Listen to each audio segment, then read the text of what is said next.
evening, Warriors, and welcome into a regular edition of the R&R Sports Report. Don't get to see that very often. My name is Randy Isbell. With me, as always, Robert Hagan. Robert, we survived.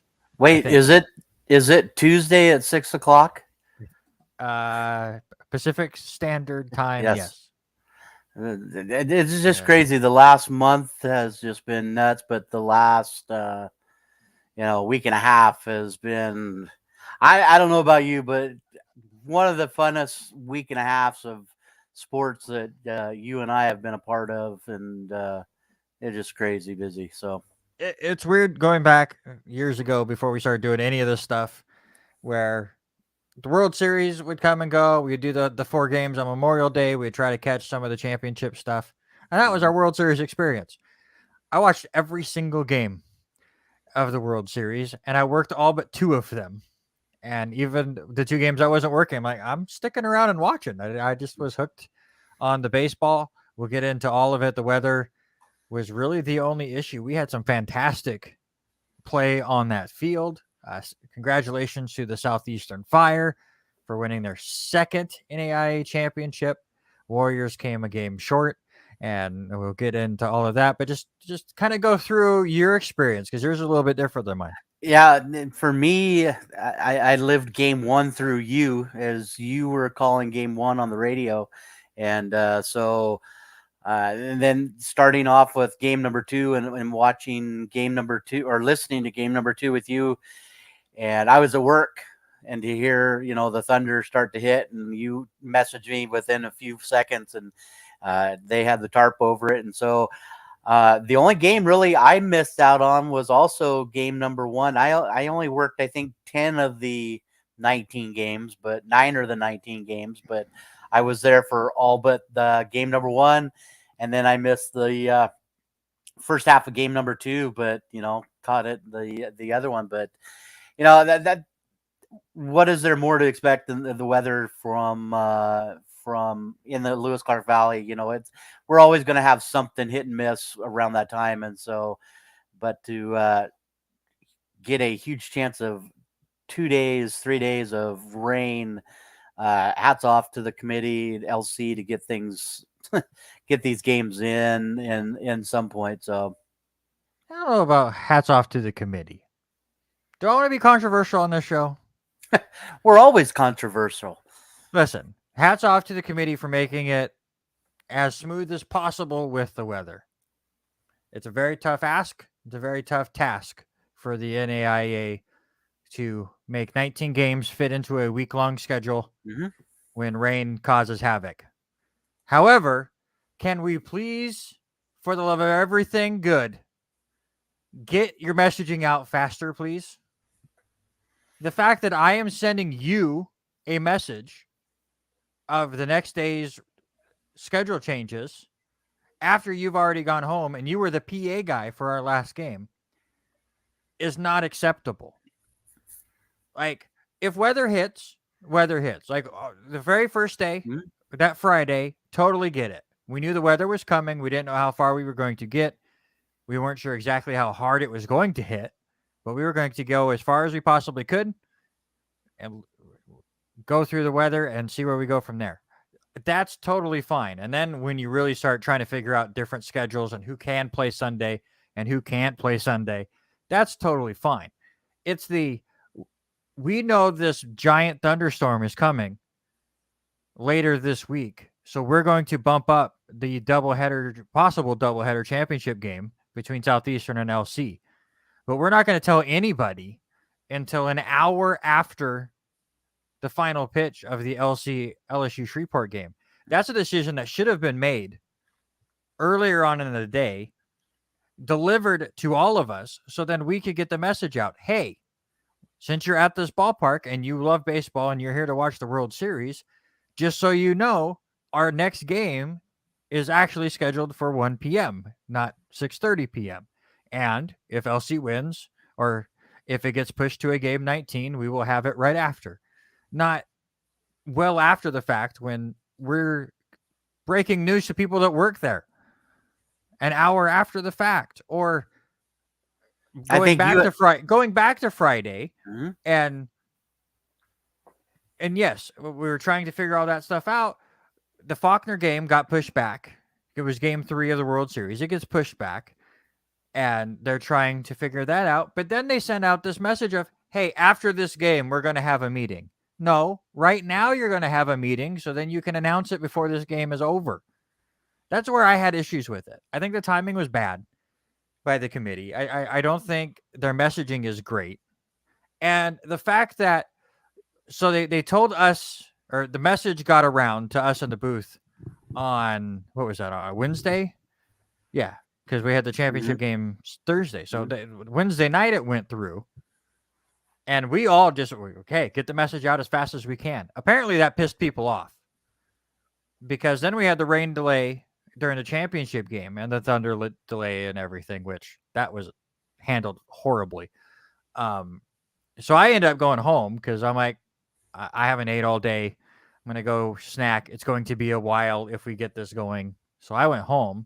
And then I see a tweet from the Tribune saying, hey, we're going to have an announcement on what's going to happen with this championship game, but we're not going to be able to, they're not allowing us to announce it for 20 minutes. Yeah. Why? Just get it out. I was like, oh, it's breaking news. It was like, or some kind of leak. It's not a leak. It's a like, let the people know. Hats off to the committee. It's a very difficult situation to figure all that out, but they need to work on their messaging. And I want to give a shout out to the thousands of people that continued to show up at random ass times. We finished that championship game at 8:30 in the morning and we had 1,000 people there. I was shocked. Like every time like something would happen, it's like, well, we're going to have 40 people here. Like nobody's going to show up. And they packed that place. It was a great attendance. I don't know if it was anywhere near records and stuff. It was way better than last year with the 110-degree weather. So I give props to all of the attendees and all of the workers that I saw people working there every single game, and they were like us, where like schedules completely flipped. So I give more credit to them. Yeah, and I agree 100% because looking at the way they did some of the stuff, and to know in the box next to me, there's a guy that was working for NAIA. Why was he not down there communicating with the tournament committee, getting things ready? I think the biggest thing for me, and I know you and I talked about it, Brian was there, even Sam and Danny, we all talked about this. Mm-hmm. We know that first day is always going to be 4 games. We know day 2 is always going to be 4 games. We know it's going to be a long day. We know Mondays are always going to be 4 games. It's a long day. We need to change the times they start, whether or not it is started at 8 o'clock in the morning, give a little bit more leeway there, and then say it is 45 minutes after or 40 minutes after the last game, because there was one game that we came on, it was almost an hour later after for the field crew to do. They need to list that a little bit better that everybody knows. I think the biggest issue I had was seeing some of the posts and seeing some of the, because you and I posted on from your tweet to me and your Twitter page and all that about when games were going to happen. And so I shared it out on the R&R page and then shared it to our personal page. And all of a sudden, then people are getting pissed off because it rolled the championship game into Thursday morning, and they were all bitchy because Friday morning because it was going into there, and they were talking about, well, all these hardworking people that have jobs that have bought tickets to the games can't be there. We understand that. Yeah. You should know that as a person that lives in the valley. Listen, I saw that a lot on Twitter as well, where people were like, "Oh my God, they're gonna have the end of the championship game at 8:30 in the morning." Those poor kids, and I agree. Those poor kids on the field were kind of robbed of how great the championship game at Harris Field can be. But that I'm not going to throw on the committee. I that took a lot of guts, I think, for that committee to go, we have to restart this at 8:30 in the morning. It's a terrible decision to have to make. But look at the weather we had the next couple of days. It was the only time you could do it. I think that storm that was supposed to be here at 11 o'clock got here a little bit later in the day than scheduled, but you don't know that. and they were going off caution of, we have to get this game in, and this is our only window to do so. And they got it done. And hats off to Southeastern for, I mean, they went into that lightning and rain delay on Thursday night in a fantastic situation, bases loaded, nobody out. They had just retaken the lead, but they bounced right into it on Friday and scored 5 more runs. It got a little bit of help with a couple of misplays in the infield, but other than some of the communication stuff, I thought the committee handled it extremely well. And there are people out there that are going to just look at all of the negative of always with NAIA and not the positive. And I want anybody out there that's listening to understand that we see both sides. There's positives and negatives. There's things that the NAIA really needs to work on. Communication's one. Getting focus on their product is another. They're really horrible about it, but they were put in a tough situation. We got all 19 games in. I think for the most part, it went as fluid as possible, but it's a learning lesson, and we will see what they can do with it next year. But in the end, to me, even though we're both Warrior supporters and we both followed LC for years, I think the best team won this tournament. Well, I agree. I think so. You know, going into that evening game on Saturday night with Georgia Gwinnett and Southeastern, I went into thinking, okay, that's probably going to be the best matchup of the game. And in my opinion, that was not the best game of the entire weekend, even though Southeastern came back. And that's the big thing. Southeastern fought their way back in a couple different times. But, you know, each day things got a lot better. But we'll talk about the game that I thought was a lot better. But, you know, for what they did and how things got shifted around everybody time-wise, you know, you have these Florida teams that came in, the Louisiana team that came in and way against the time on their body, and those guys getting up and doing things. It's just, it was tough to think about. But, you know, for me, then before we get into the games, was the idea of thinking about, well, how was the Diamond Crew going to take care of the field maintenance and all that? Oh, they were fantastic. You and I watching, and you know, I'm blessed. I get to work with some great people out there, and we'll talk about all those people here in a little bit as we close the segment. But you had me go out and take a look a couple times when it was raining in game number 2 that was finally finishing up at 9:00 there on Friday night, the first night,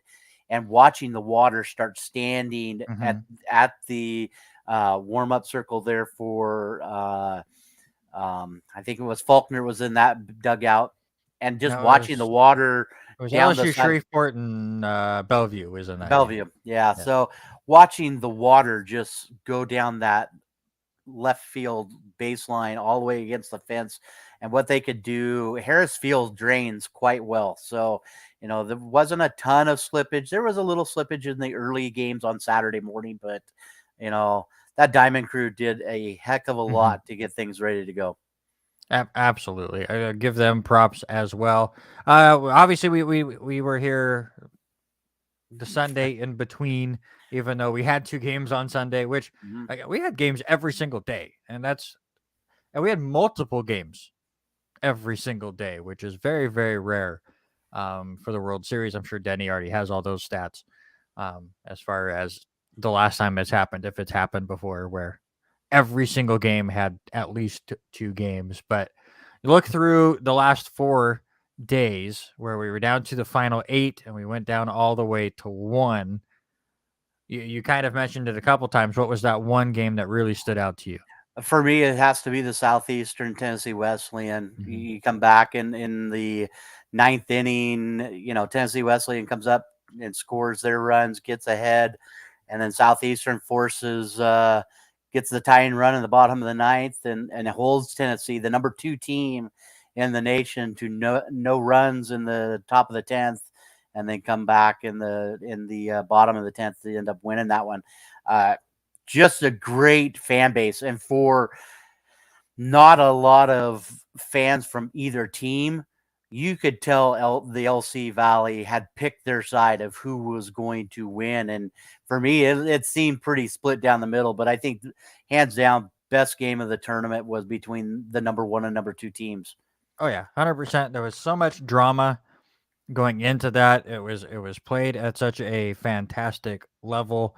You talked about all of the dramatics that happened there in the last 2 innings. That's all Southeastern did. There was only there are 2 games where they didn't need to do anything in the 9th inning. Sadly, was against LC. They were able to win those 2 games pretty handedly. The one time they lost to LC, they nearly came back and won. They were trailing going into the 9th and ended up with a tying run at second. So, all right, just ridiculous dramatics by that team all the way through. Tennessee Wesleyan struggled early on in the tournament, especially offensively. I thought they really started to get things going. If they could have pulled off that win, I think maybe Tennessee Wesleyan is your champions come today. Obviously, LC was a great contender as well, and it would have been fun to see those 2 go at it. But that game was absolutely insane. And one of the stars in that game is the topic of the next thing I want to bring up, and that's the all tournament team, which of course everyone's going to lose their minds because there were 5 LCSC players and only 1 Southeastern player. 100% get that. But the one thing I will say about that is for Southeastern, they had everyone 1 through 9 step up at some point. There's only a couple of them that I think had fantastic tournaments, but there was not a single easy out in that lineup. But I think for those that had ballots for this all tournament team, sometimes I could kind of get lost in the stat sheet that we were given before those tournament days. Plus, we had to fill them out before the end of the tournament or the championship game.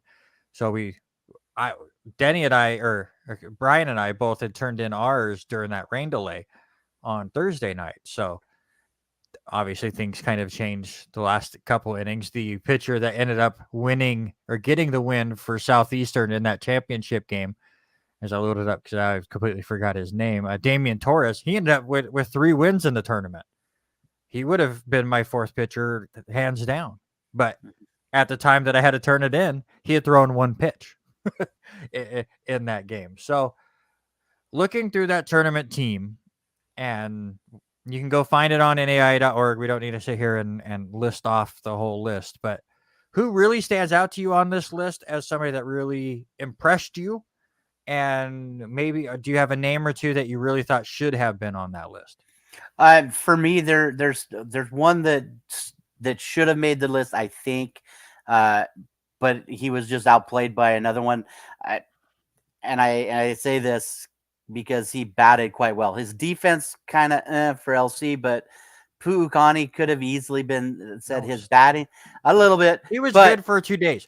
I'm very impressed for 3 days, Esau, and I hope that it's a sign of things to come. He made some great plays too, those last couple of days. But Reynoso was hands down probably the best player from that Tennessee team.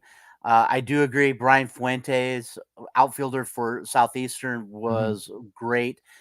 One that stood out to me, and you and I talked about him. We talked about him 2 weeks before. We talked about what he was going to do, and that's Aubrey Major from LSU Shreveport. The center fielder comes in. He bats quite well. I think he had like 3 walks, but then he even comes in and throws an inning in relief to get the save for LSU there. So that guy, I really shocked with how he played. I loved watching him run around out on the field. But again, you got to look at the 2 pitchers for LC, Trent Sellers and Dawson Day, just lights out. But for me, looking through it, I'm with you, Reynoso. I thought it was fantastic. Fuentes was my MVP going into those championship games. Then he hit 3 home runs against LC on Thursday, and to me, that just kind of sealed it. Aubrey Majors was a tough one because the guy only had 4 hits. 3 of them ended up being home runs, and 2 of them were ridiculous moonshots, which kind of, for the committee, I think, really stands out more than his stats. Like, he didn't have a fantastic tournament. He just had some fantastic moments. And like you said, for him to come out and throw an inning in relief is phenomenal as well. Luke White was somebody I can't remember who everyone that I put on my ballot, but he was one I don't think I had on mine. But when you look at his stats, he had a very quiet tournament that the numbers spoke way louder than what it looked like on the field. He averaged almost 500 in that tournament. A couple names that really stood out to me that I thought should have got some recognition. I understand this one, and I even told Danner when I was filling it out, it's like he's not going to be on this tournament team, but I'm putting him on my ballot because I think he deserves it. And that is the catcher for the Weber International Warriors, Josh Blackmore. Offensively, he was an okay catcher. 3 guys tried to steal on him in this tournament. He picked off all 3 in the 2 games that they played. Like, he completely stopped base running against Weber International. And he's been doing it all year, looking at the stats going into this tournament. So I wanted to give him some recognition. You want to look at some Southeastern players that I think should have made it. Isaac Nunez, I'm pretty sure I had as my infielder because Riley Way was in my battle for MVP, so I couldn't put him at the shortstop position. But Isaac Nunez was just as good, if not slightly better than Riley Way this entire tournament. For him not to get that at least infielder spot, I thought was a bit of a dig. And how about Abdel Guadalupe, another outfielder for Southeastern? I think he probably deserved it a bit more than Aubrey Majors, but Aubrey Majors had just those remarkable moments. Sam Faith, the third baseman for Southeastern's another one. He had the big walk-off in that first game. He had a couple other big hits as well. So there are some definite Southeastern Fire players that are 100% deserving to be on this list. But there were some fantastic performances. I think we nailed the 4 pitchers. Those were the exact same 4 pitchers I had. I thought 3 of them were locks. Yuli Sosa had the greatest performance I think we've seen in years at a World Series, minus his 9th inning when he started to tire out. But his first 8 innings, where he hit 1 batter and he gave up a hit while striking out 12, is one of the most dominating performances I've ever seen. 9th inning, he gives up 2 runs. But I think he was a lock. Dawson Day striking out 14. He did walk 703 batters in that game, but he only gave up the 1 hit. He was dominant as well. Sellers in both of his starts was absolutely phenomenal. Kevin Miranda was in that weird situation with the rain, so he was pitched out of relief a couple times, but was just as strong. So everyone's going to complain because there was a bunch of LC Warriors on the ballot and only 1 Southeastern player and home cooking and yada yada. But you go look at the stats, and everyone on LC that made this tournament team is deserving. There are players that might be as deserving, but that's just kind of how the tournament team works. Southeastern is a phenomenal team. Like, you look at their roster and just all of them are studs. Yeah. But sometimes when you're all studs, you're not going to get the recognition. Yeah, hands down. They looked great. I think the thing that I really was shocked at is how young some of the teams were that came in, it being their first time of making appearances. So I think we're going to have even a better series next year with some of these players. And there's a strong possibility we see Weber International back here. There's a very strong possibility, and we haven't said anything about Mid-America Nazarene. They played quite well. Bellevue played quite well.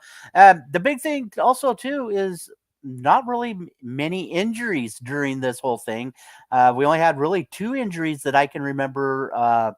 The major one with Braxton McGuire, and still haven't heard much about that one, but to take a baseball off his mouth. And I want to say it was Miranda. Was it? I'm trying to Miranda remember. didn't get hurt, but I'm trying to remember the injury. Tennessee Wesleyan pitcher that went down. Right. That one was rough to look at. I'm trying to remember who exactly that was, and I feel bad. But really didn't have any issues other than we did want to have one umpire get beat up one game as he was visited 3 times in that game. I want to bring that up. I don't care who you are, and I'm sad that the person that did this was wearing an LC hat. But I don't care if an umpire is missing calls and is having a bad day behind the plate, or you think They're doing a terrible job. Those poor guys are hearing it from both sides. Mm-hmm. They'll call one pitch a strike and get booed from the left side, and then they'll call that exact same pitch a ball and get booed from the right side. They cannot win. But for somebody, and I wish I knew what they said, but to say something bad enough that everyone that was checking on that umpire you were talking about turned all at the same time. Everyone in the first 5 rows for Tennessee Wesleyan turned back to look. So obviously, whatever he said was horrible. Just stop. It's a game. Umpires are going to miss calls. Or umpires, a lot of times, got the call right. You just don't have a good angle at it, and you missed the call. Just keep your mouth shut. I was glad he got ejected and was not able to watch the end of that great Southeastern Tennessee Wesleyan game, but just stupid. Yeah, but and we were talking about these young teams. LC is not one of those teams. no. They have some young players that are going to be fantastic. I'm very excited to see another year of Trent Sellers. I think Desaw is going to take a step forward. Coy Stout might have to switch to a different position so he can get a lot of playing time as well. There's a lot of moving parts. There are some young pitchers they're on their way up as well. But LC does lose Riley Way. They lose AJ Davis. They lose Luke White. So they lose a lot of the hometown boys. Zach Threlfall's done. Justin Mazzone's done. Matt James is done. There's your catching crew. Sam Linscott, who tied an NAIA record for most putouts by an outfielder in a World Series game at 9, and he did it in the first 6 innings and then never got a ball hit his way again. Ryan Fuentes hit one his way, but it ended up 30 feet over the fence, and he was unable to catch it. Dasa Day, who was phenomenal as well, and Eric Chavarria are gone from the pitching staff. So it's a lot of fantastic talent for LC to lose. What are they going to be able to do next year to try to earn their way back to the World Series? Yeah, it's going to have to, for me, it's going to have to be to dominate, with Trent Sellers. He was the man this year. He's got to be the man again next year. I think having Aiden Nagel still going to be in that lineup. I think he's going to be a key part to that. And I think them leaning on Nick Siemens. Siemens had a rough, was injured there for part of the season, and he came back there towards the end of the season. Yeah. Hit a couple big long balls, and Nick, he doesn't look big out on the field, but he stands 6'2", 190. Give him a couple of months in the gym. I think Jake Taylor gets him even better. A name we haven't said, and I think he is probably going to say it. You did say Coy Stout. I think he makes a change and plays a different position. Yeah, he's going to get on I think he's going to have to. I think he could be great. But I would love to see the bat of Charlie in the lineup more often. No, Updegrave. Where do you put Charlie in this lineup? As Charlie Updegrave was pinch hit many times. He is a sophomore this year. He's got 2 years coming back. He takes the position for Luke White. Yeah, I think so. I think he'll end up being the first baseman. I could see Coy Stout moving to second. I mean, he's not the biggest guy, but I think so. Putting him at second, I think it would be a great move. So we will see where that goes. Obviously, Brock Efon's little brother was just a red shirt this year. So he's a catcher. So we could see him maybe next year, maybe the year after. We'll see. Yeah, and we talk about we've lost some great pitchers, but Eli Schubert's still around. Drake Bourgeois, who is very, very, very young. We saw a little bit of him in the World Series. He's going to be around. Greg Blackman is still around. He's had an up and down season this year, but he's got some great talent too. Cameron Smith also. Oh yeah, he was fantastic as well. Yeah, during the World Series, great appearances there. He's another one of those guys that's going to have to really step up. So I obviously people are going to step up, and that's just what happens with these college teams. But I think they're going to have to lean a bit on the pitching staff. Somebody who will be on the Warriors next year that we were not expecting until a week ago is Cruz Hepburn, who first committed to the University of Washington to play baseball, and then played his last year of football. And went, you know what? I like football. I don't want to leave football. and they have a new head coach at Idaho. So then he committed to football with the Vandals. And then he had a walk-off home run in the consolation finals at state and went, you know what? I kind of like baseball. And my coach used to play for this Warrior team. So Cruz Hepburn has now decommitted to the University of Idaho and is now going to be a hometown boy with the LC Warriors. Could be the shortstop of the future for them. He's very, very, very good in the field. I think he needs to work on his consistency at the plate. And I think Jake Taylor and Alan Balmer especially will get him in the cage a lot and work on that. But very, very solid in a very difficult position in high school at shortstop for Hepburn. And I think he could take that spot that Riley Wade left and be that freshman shortstop possibly next year. Yeah, the only person I would wonder maybe if they decide just to hold him back 1 year and maybe some running roles, get Coist out there at second base, but maybe Jaden Phillips is going to be a senior. Maybe Phillips gets a little bit of a chance there, but I can easily see Cruz being a sophomore through senior starter. So, a lot can happen. And like you were saying, especially with some of these guys that moved around so much, Yamamoto, he could easily be a person. He's just a freshman too. So there's a lot of talent. And I think Ifan is going to find himself behind the plate and probably starting most of the games for the Mariners, for the Warriors. So calm down. But yeah, I mean, there's a lot of things you can do. I just don't see him jumping right in the starting lineup quite right away. All right, so that's going to do it for our NAIA World Series coverage. Again, very blessed that I was able to cover 17 of the 19 games, both for the radio and the Tribune, and a very, very fun experience, and had an absolute blast. I got paid to watch baseball. I can't complain about that. Yeah, hats off to Alicia and Brooke, George, Bert Salberg, the whole crew, Mike Tatko with Avista and what they did. But I tell you what, made my job a lot easier having be able to listen to you and Danner, and also Denny and Sam next to us. So there's a lot of people, and that's just everybody that we had up in the box a lot of time. But there are so many people that make that tournament run. So if you want to if you're interested next year, get signed up to be a volunteer. Go out and enjoy it. You get to watch baseball. You just have a great time. So, over 100 volunteers do this. So throw your name in the hat and get out there and do it. Absolutely. All right. Before we get into the major leagues, you brought up a segment 2 weeks ago now, 17 years ago now, when we were back on our normal schedule, that it was a preview of our new summer game that's going to take over this week in sports history, because you ran out of things that happened in sports history because you used them all.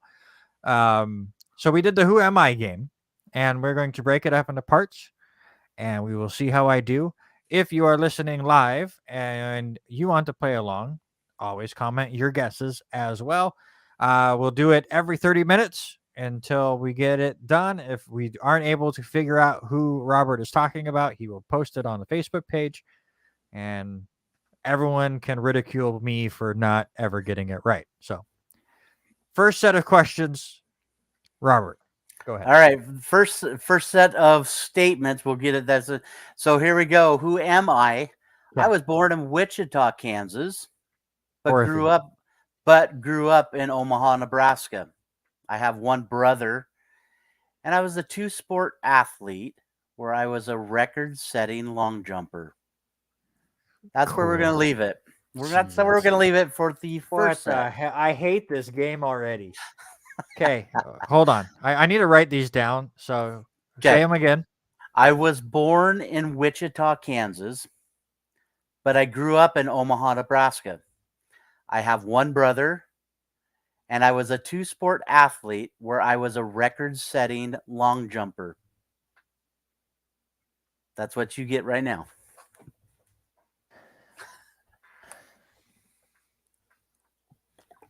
Cool. So we'll hit part 2, and we will see how that goes. That'll be top of the hour, and we'll have a special guest that possibly can help me do that.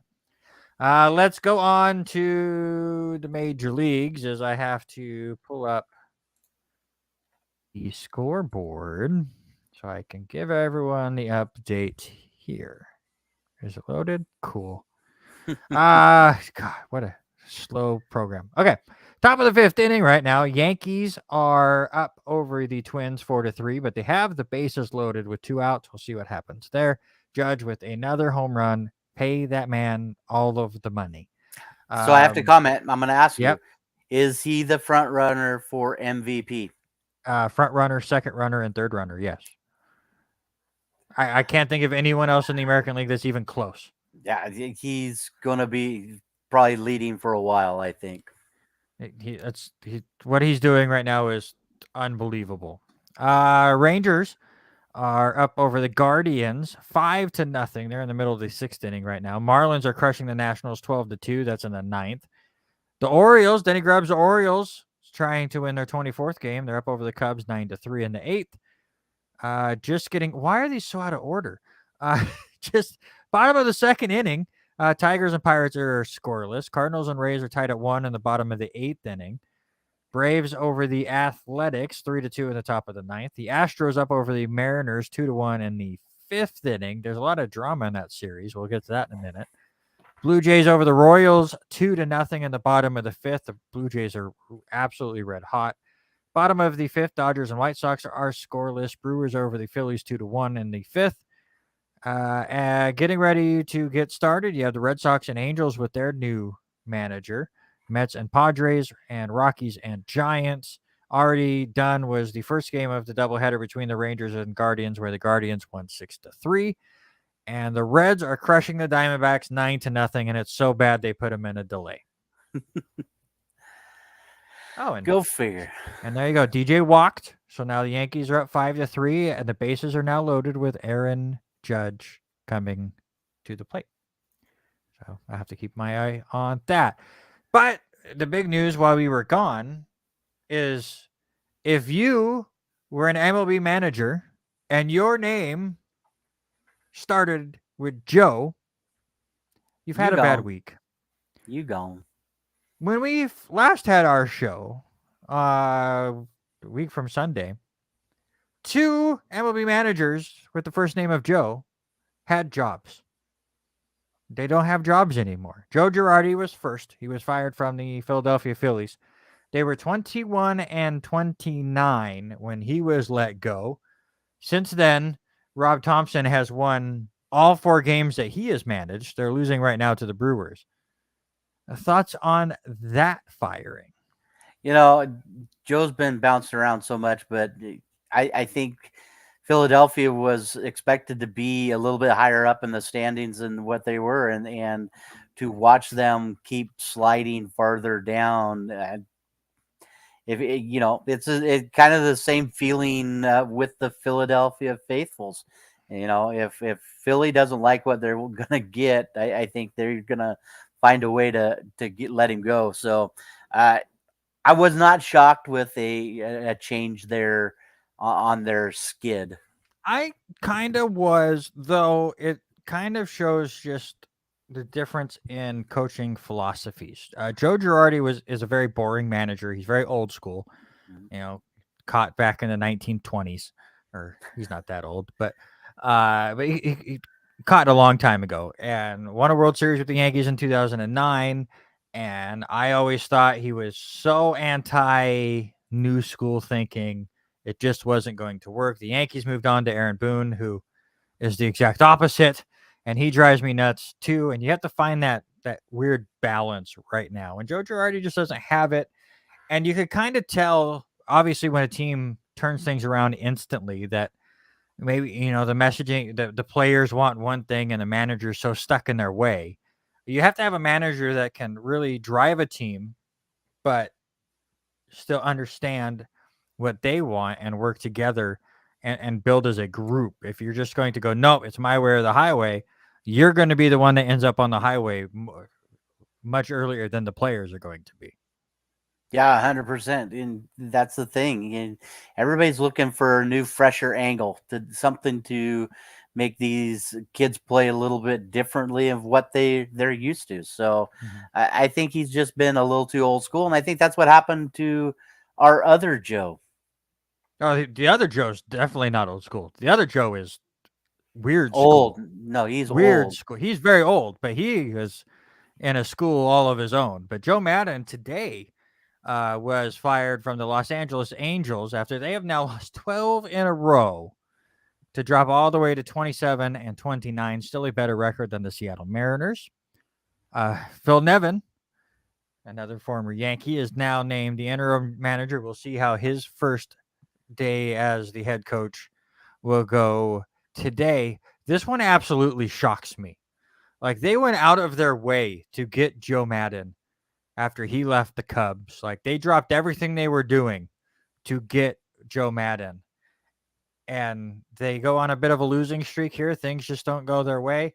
It happens sometimes in baseball, and off he goes. So to me, this just sounds like, oh, we're bringing in the mad scientist.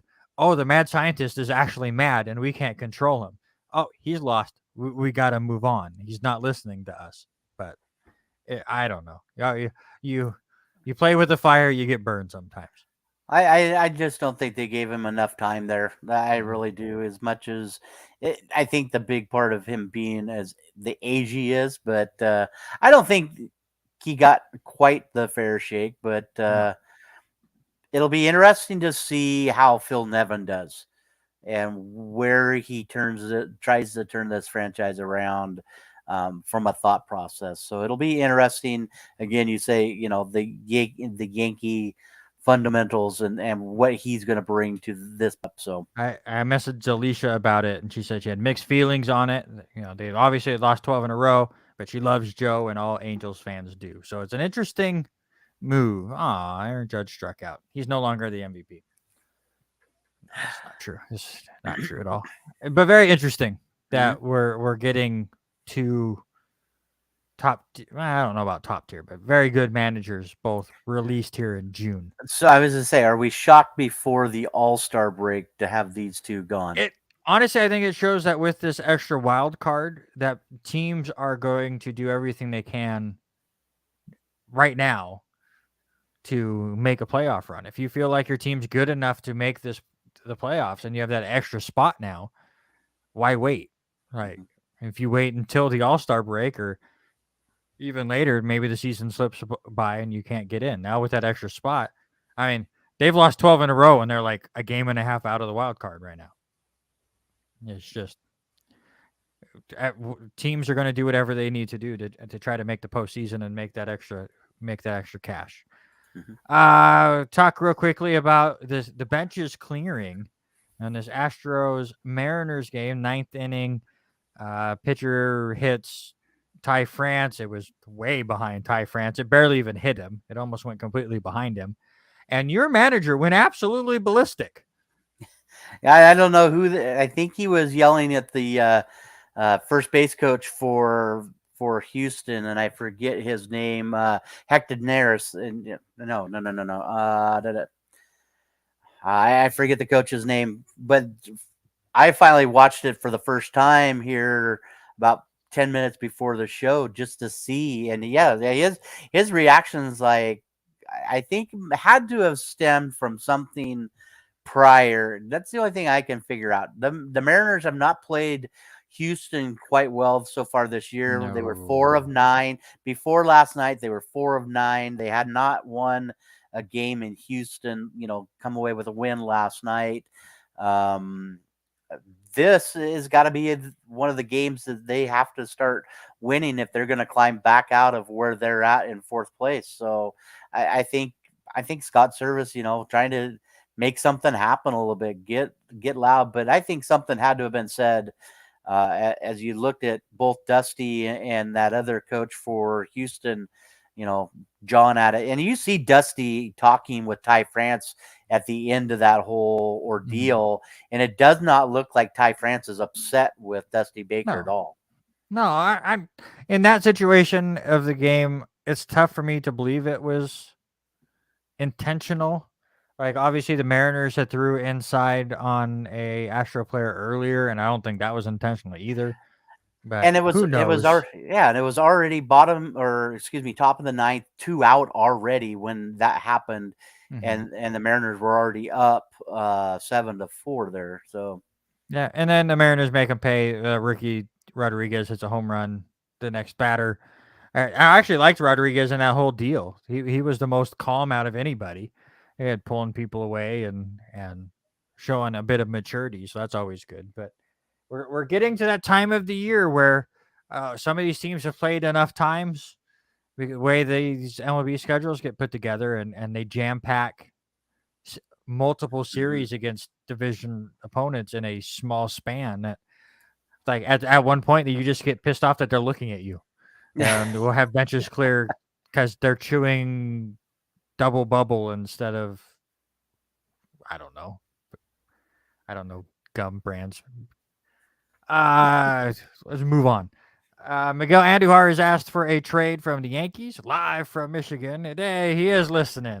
Listen, I how come Randy and I didn't get an invite, Denny? I would have sat in a train and listened to your stories all the way across from Michigan. Just saying. He was showing us videos of this train trip. Oh, it took him forever just to get to the part where Denny was supposed to get on the train. That video took forever. Andujar, though, asking for a trade from the Yankees. Don't blame him. He's just not getting enough playing time. He had that great year a couple years ago Mhm. and has kind of just been in the sideline since. And it's tough to kind of get into a groove. I'm sure they will move him for a relief pitcher at some point. Dallas Keuchel was released by the Chicago White Sox and ends up in Arizona, of all places. That just feels like I'm old and I'm ready to retire. So let me go to Arizona. It was either that or the Marlins. Yeah, let me go finish out this year and decide to hang them up kind of Right. feeling. So, yep. All right, let's get into our power rankings. We did them super quick on Sunday. Um, get into a little bit more detail here. I'll start with my top five once I load up the right pages. But my number five, and it's really the only team that we have different. Um, and I understand yours too, but I think the St. Louis Cardinals have put together a better team right now. Paul Goldschmidt has really started to find his footing with St. Louis. He's an NL MVP candidate right now, which is great to see. He didn't have the best year the first year with St. Louis, so it's nice to see him bounce back. They're just a game behind Milwaukee right now, plus 54 run differential.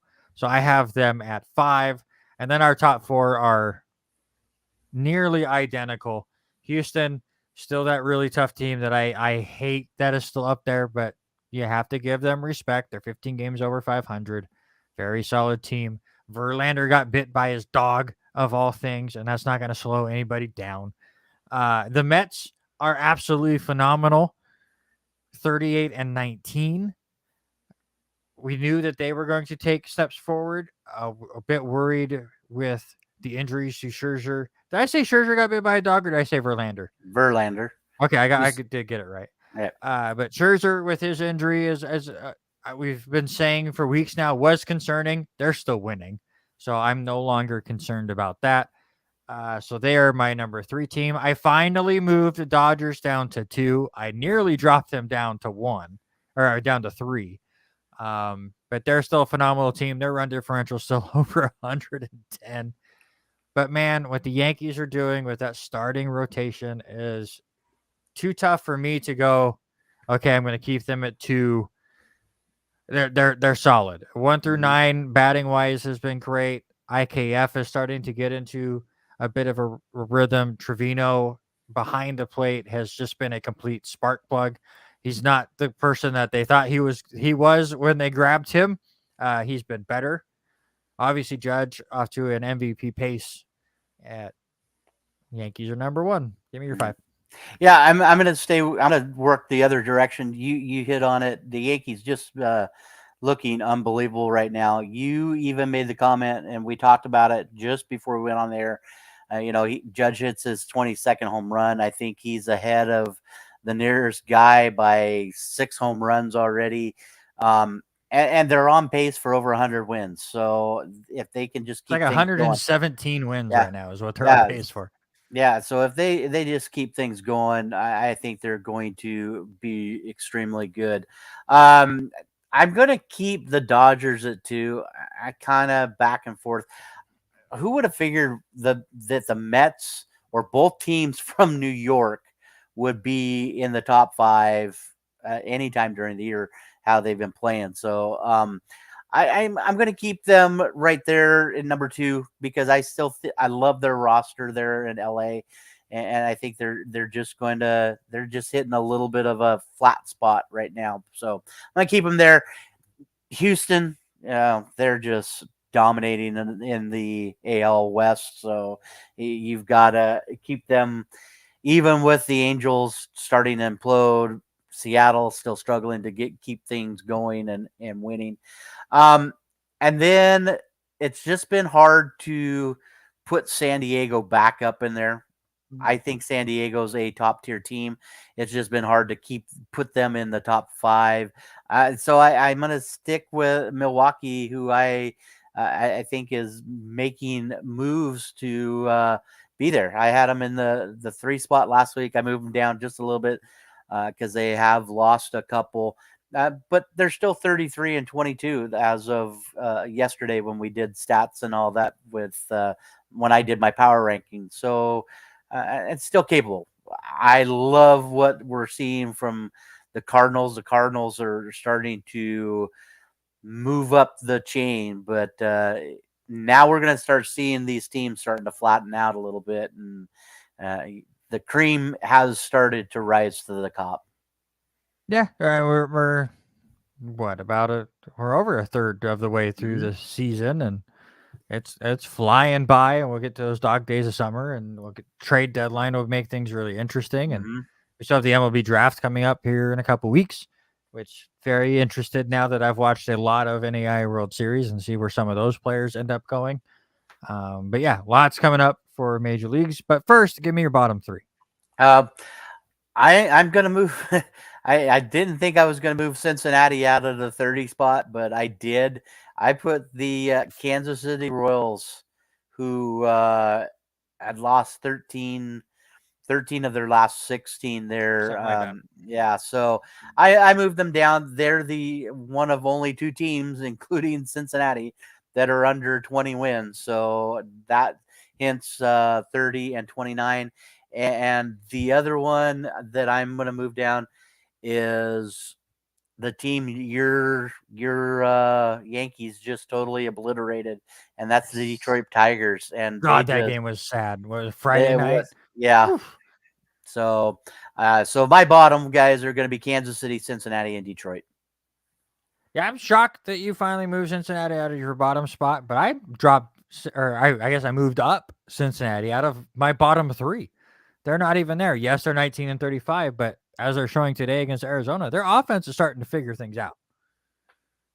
They're not a playoff contender by any sense of the means, but they're competent, which is a far stretch from what they were a month ago. So they're not even in my bottom 3. I'm with you with Kansas City. I think it was like 13 out of 15, 14 out of 16, somewhere in there that they have lost in a row. 17 and 36, nearly 100-run differential in the wrong direction. Give me Oakland at number 29. They just went through a 10-game homestand and won 1 game. 1 game out of their last 10 games in front of 10 people every day. Like, the fans have given up on this team, especially the ownership. The players are out of it. And they're somehow 6 games behind the terrible Seattle Mariners, so they up at 29. And Seattle's getting really close to being in this bottom 3. You better watch out. It's they're getting ugly. The Detroit Tigers, I'm with you. I put them at 28. 150 runs scored. They played 54 games. That's not a good run per game average, especially with the way offenses are going right now. Now, yes, the home run ball is not going the way it did, but it's a mess. That team is a mess. The offense is a joke. And it's sad because Javi Baez and Miguel Cabrera are just being wasted there. And also the fact, again, the Yankees just swept them this weekend. So I watched a bunch of the Tigers. And did you know that even though Miguel Cabrera is 732 years old, the Tigers still have one of the The five youngest. youngest teams? Yeah. They're in the top 5 for youngest teams, and they have Miguel Cabrera on that team. That's how young that squad is. So It's crazy. Crazy. player of the week. Give me the man that just got a nice deal. Just signed a 6-year, $115 million deal, and then celebrated by going 11 of 19 with 2 home runs, 6 RBIs, and did not strike out a single time. Yordan Alvarez of your hated Houston Astros is my player of the week. Yeah, just the DH they're playing, but I'm going to stay in the American League.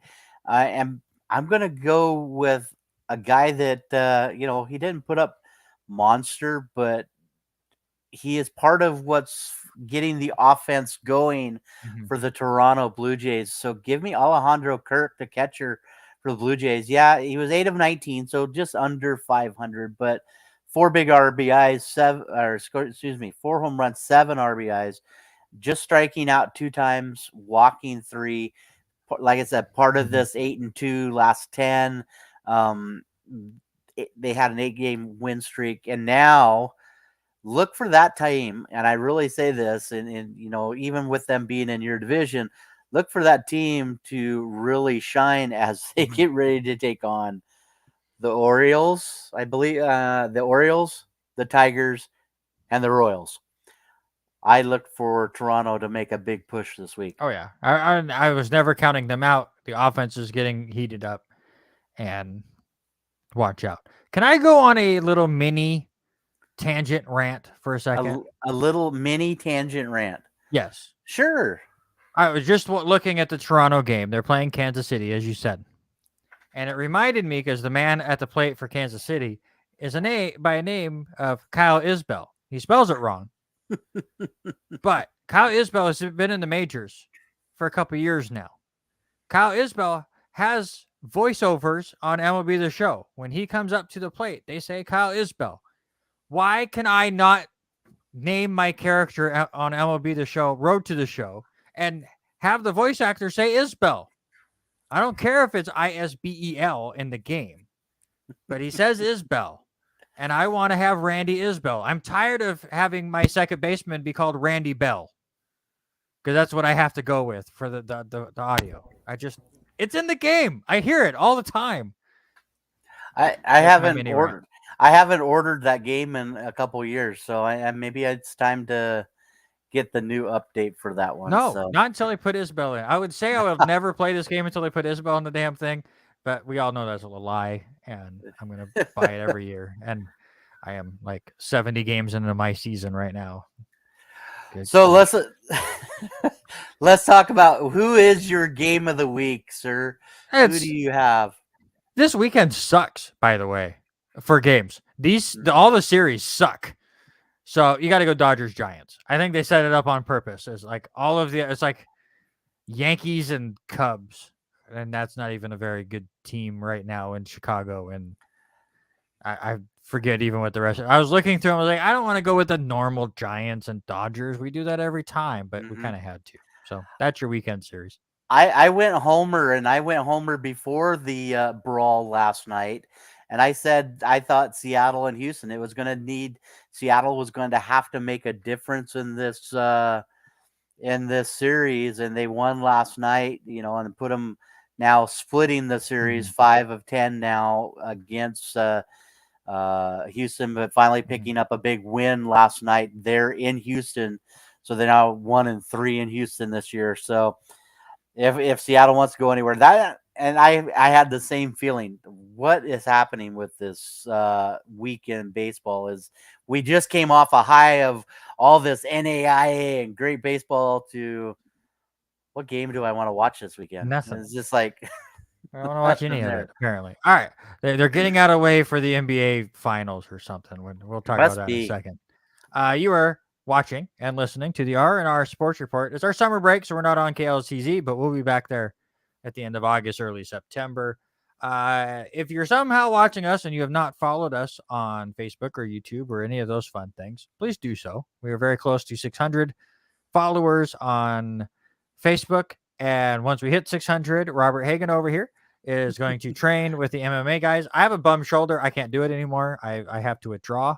But no, we'll put up the poll when we hit 600, and one of us will do an MMA training session with the Arnett group because they've been so kind to us and come on the show. And I feel bad for that group, as Jared was supposed to fight this last weekend, and his on Wednesday last week is in the midst of everything else that you and I were doing.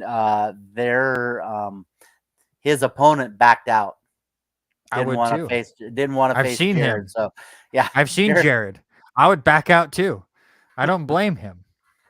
So yeah, I feel bad for Jared, as he was going to fight over Muckleshoot, but I would find a fake COVID test and say, sorry, I can't do it. I don't know. No, zero chance I would fight him ever. All right. Let's get into Who Am I Part 2. But first, we have a guest. He's here because we talk NBA for 3 minutes every show. We figure we bring on somebody that actually watches this stuff and let him have a few minutes of our time to actually talk about the NBA Finals. But Zach Swan, who was here for the NFL Draft and was kind enough to hang out well after his Atlanta Falcons had made their draft. We're going to let him talk some NBA. He's going to be our guest for the sports-related draft. But Zach, got to bring you on now because we're doing a new game here. This is, I guess, the first full week of doing it, where Robert has a athlete, and he gives us information about the athlete, and we have to guess who the athlete is. His first clues were total bullshit. Okay. And now I need help. So your clues right now is your person's human. They were born in the United States and they have siblings. And they were an athlete. That's not true. Robert, go ahead and give him your part 1 of the information, and then we're going to do part 2. And then Zach, I'm going to need your help to get this right. You're just upset Denny's not here to save you, as he might be listening, because he might have got. He's on the highway. He's out driving. So part 1 so far, Zach, was I was born in Wichita, Kansas, but I grew up in Omaha, Nebraska. I have one brother, and I was a 2-sport athlete where I was a record-setting long jumper. That's all you get. That was part 1. That was just part 1. Okay. So now we're going to introduce part 2, and I'll give you the rest of the clues for part 2, but there's another 2 more sets of clues, and so hopefully we will get farther down the line. So second part, here we go. I attended the University of Kansas. I was a professional athlete for just 7 seasons, but I had many accomplishments in 68 games. I accumulated 9,435 yards and 56 touchdowns. That's all you get for part 2. At least we now know what sport this human being played. Yeah. So that helps. I didn't even know it before, but the sad thing is the only thing about Kansas football that I can even remember is their very large coach for a while. And I can't remember his name. Yeah, Kansas football is rough. Even the last couple of years having like a slightly relevant coach, I feel like they're still it's hard to name more than one player from that team. So I'm like trying to think of the one player I know. Right. And he said 60 something games. So this guy roughly played 4 or 5 years total is what it sounds like. Well, he could have played more than that, but games equated to that amount. That's why I put games, not years. Mm-hmm. So that was part 2. We will come back and visit that. If Randy, you don't have a guess yet? I got nothing. Okay, so that's good. We are going to move on away from that then and get it in there. So first off, Zach, how you been? I haven't talked to you since the NFL draft. How you been doing? Good. It's good to be doing one of these. It's been a while since the last time I did a podcast was with you guys. So I appreciate being invited back. But no, I've been good. Just moved recently. So this was a good opportunity to get the equipment set back up and get the man cave going. As you can see, I haven't got the man cave going. I'm in a giant blank room still, but it'll start filling out. We're here to motivate you. That's what we're here for. So Zach again is on here to talk NBA because Zach, I don't know if you've watched our show since the NFL draft, but our NBA coverage is me saying what the series are at, and then we move the F on because neither of us care. So I will leave it up to you. We can talk about the current NBA finals first, or we can do the sports related draft first. Which one do you want to do first? I can bust out some current finals talk, I think, real quick, and then move on. That tended to be what happened on me and Derek's show as well, because although Derek doesn't dislike basketball, he was like just starting to watch it when we were doing the show. So the first year of the show was actually I was trying to find a NBA team for Derek, but you guys ended up with Portland. Yeah, he got Portland. We ended up letting the viewers of the show decide. That's always a bad decision. It's always a bad decision. It's funny because I think deep down he knew who he wanted, which I said like that's how it goes. Like your gut always wins when it comes to liking a team. It's similar to like you wanting to no longer like a team that you have because they're just terrible, but your gut just never lets you do it. Listen, it was the same thing with me when Randy talked me into doing AFL. I'm like, okay, I like watching these guys run around, but I had no clue. I mean, I even messaged one of our friends who's a fellow bowler from Australia, and he was trying to tell me who to follow, and I finally just like, oh, all right, this guy sounds good. Now it's gotten to the point where Randy hates that guy from me. Yes. He hates Tom Hawkins. It worked out good. It picked out great. So we'll talk AFL in a little bit. I think it does start with a player, though. That tends to be how it's either a player. Like if you pick a team when you're really young, it's either like a player or a uniform. Like you might just really like the uniform. But it's me and Derek used to always ask people that question. It's like, how did you become a fan of who you're fans of? And yeah, I think you're right. It's either a player that you really rooted for, or the team was just rooted on by your family and you followed the family, or I guess you just lived in an area, or you're like me and my dad liked everything Seattle, so I had to do the exact opposite. And now I like everything New York just to spite him. It worked out in some ways, but my parents were everything Pittsburgh. My dad grew up in Pittsburgh. He's got a terrible towel bigger than his American flag at his house, like on the flagpole. Has an entire like Pittsburgh room. So Penguins, I would say Pirates, but I think we ignore them. And then, so for me, I went, not necessarily like rivals, but just teams that had nothing to do with those teams, except for in hockey. I ended up a Penguins fan also because that was the only access to hockey I had growing up was watching Penguins games. Otherwise it was hard to find hockey on television. And it's that way kind of still, like you can, until ESPN Plus got their deal. Yeah. You really been a big get. Yeah. So that's helped the sport. Yeah, I would have ended up like a Philly or like a Philadelphia fan instead or something just to piss them off. But I grew up when I grew up. But yeah, for NBA though, this series is the two teams I thought would be in the series, and I want to say, I mean it's just 1-1 right now. I thought Boston, if they stole a game in Golden State, whether it was game 1 or game 2, I thought they were really going to shape up well for the rest of the series. The problem with them is I do think Boston is the better team, but I think the reason I think they're a better team is the same reason I think they could have a problem the rest of the way, and that's strength of schedule. So they got into the playoffs. They play the Nets, who I think were the Vegas favorite to win it all going into the season. Now, they didn't end up being that good, but they did play the Nets to start it. And then they had to go, the final, or the Eastern Conference Finals, was also against the Heat. And then I'm trying to think of who round 2 was. Bucks, who are the reigning champions. They had the toughest road they could possibly get there, and they just seemed to overcome every challenge, which was harder than the challenge before. But that's also why I'm worried about them maybe being a little worn out come this point. And the Warriors are the exact opposite. They played the Nuggets in the first round, who are missing their second best player and third best player. So I think they got kind of a bogey on the first one. The second round, same deal. Ja Morant gets hurt. So that's another series where it was competitive until that happened. And then in the Western Conference Finals, they get the Mavericks instead of the Suns, which I think would have been their first big test. So Mavericks kind of overachieved. They get the easier team in the Western Conference Finals. They weren't tested at all. So in my opinion, they are the way fresher team. They also have quite a few players who have been there before. So it's like the previous year battle tested team versus the current year battle tested team. And I think Boston has a great chance still, but it's going to be tough just for the fact that I think the Warriors are very well rested between the two teams, which is what they need because they're the older team. They're the team who has more of an injury history.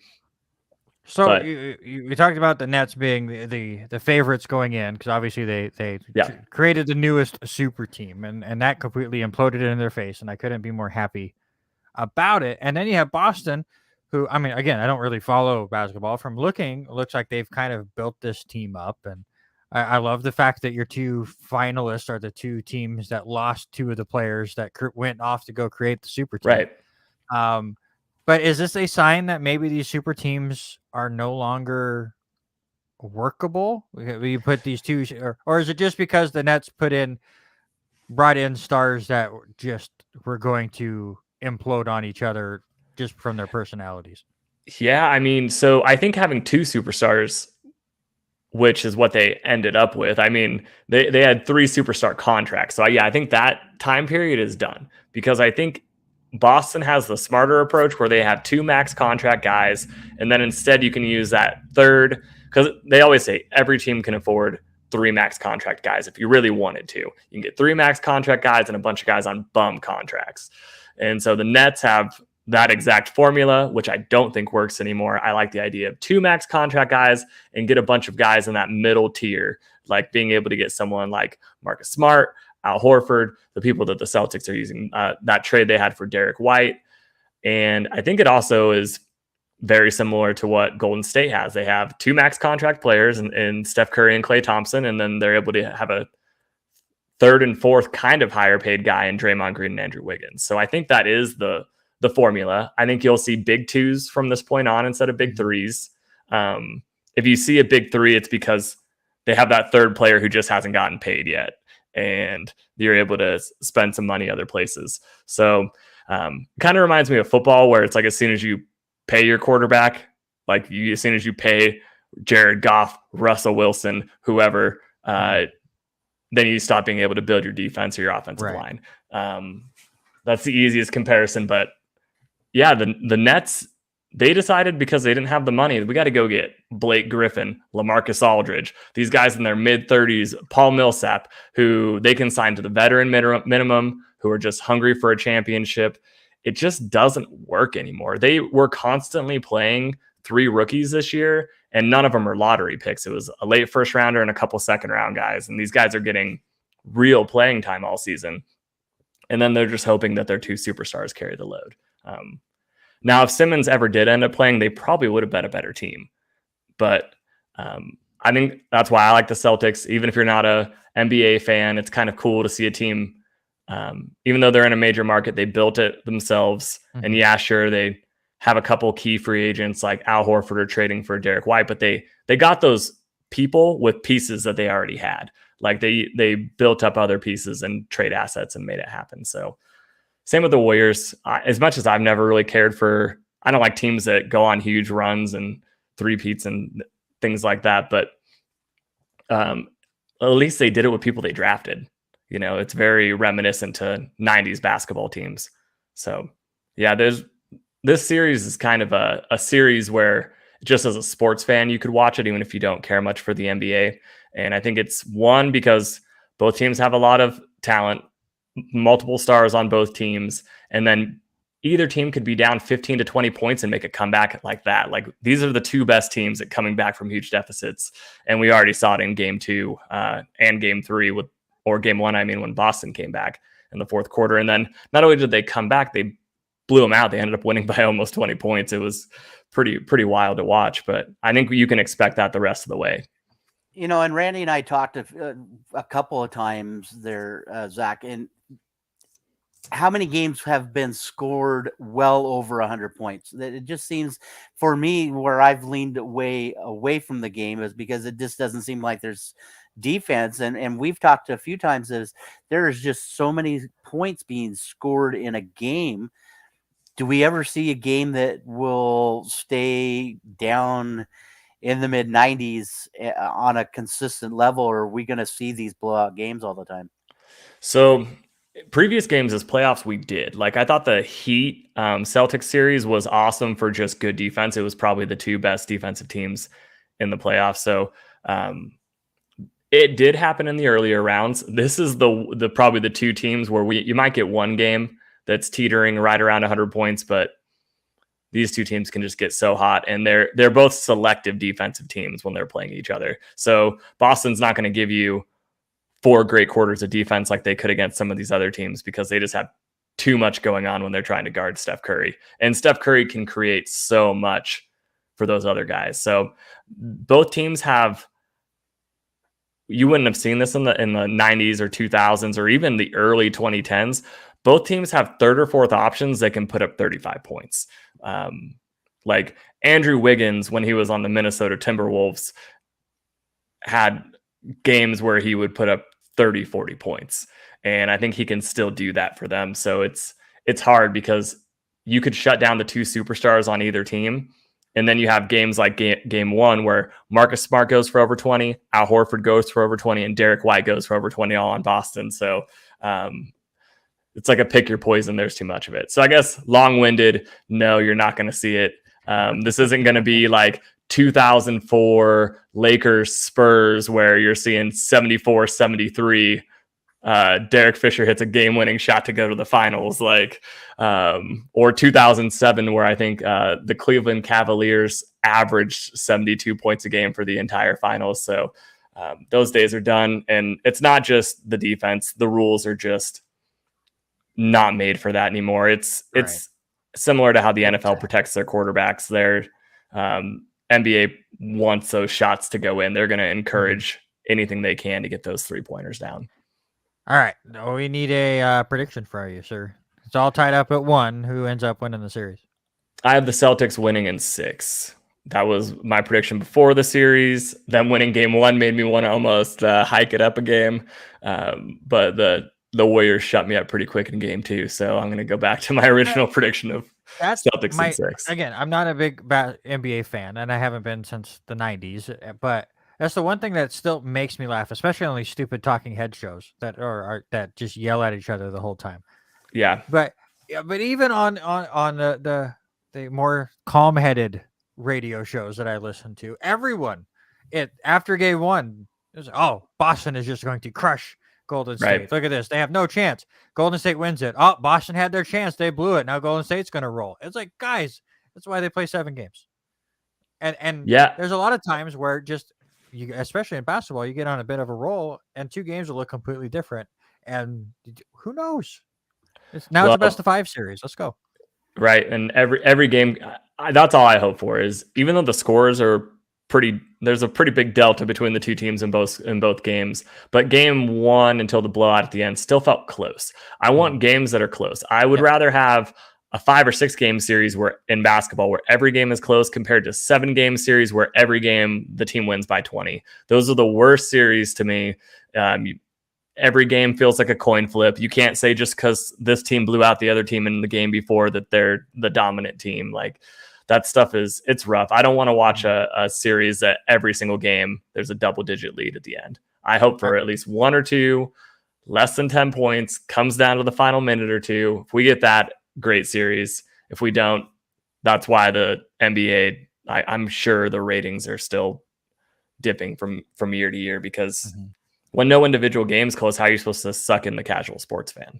Right. All right, Robert, our goal is to at least get one of these games in. We have to watch one NBA Finals game. We said we were going to watch more hockey this year. Didn't happen. We'll see how this goes. All right, let's get into our sports-related draft. Another reason we wanted Zach in here. I gave Zach the topic, so he would be semi-ready to go. Robert, it was your week to pick, so go right ahead. Yeah, you and I were so busy, and I hadn't even thought about it of what we were going to do, and I was sitting in subbing in a class yesterday, and I asked a group of kids. I said, "What should we talk about?" And the first two kids were like, "Well, what about the NBA Finals and all of that?" And I said, "Okay." I remember a few years back, many years back. So for this week, 1956. listen, I'm not that old. No, right. No, I'm not that old. So for me, brought up memories of watching with the Celtics being there. Brought up, let's talk about some rivalries. Let's talk about the big NBA team basketball rivalries. And so that's what this week's draft is. I picked the subject. So the guy right there, he gets to take the first pick. And yes, I'm giving you the best series. And that's normally what The happens. easy pick. It's the easiest pick. Again, usually whoever comes up with the draft has to concede the easy number one. And the easy number one is the Boston Celtics and the Los Angeles Lakers.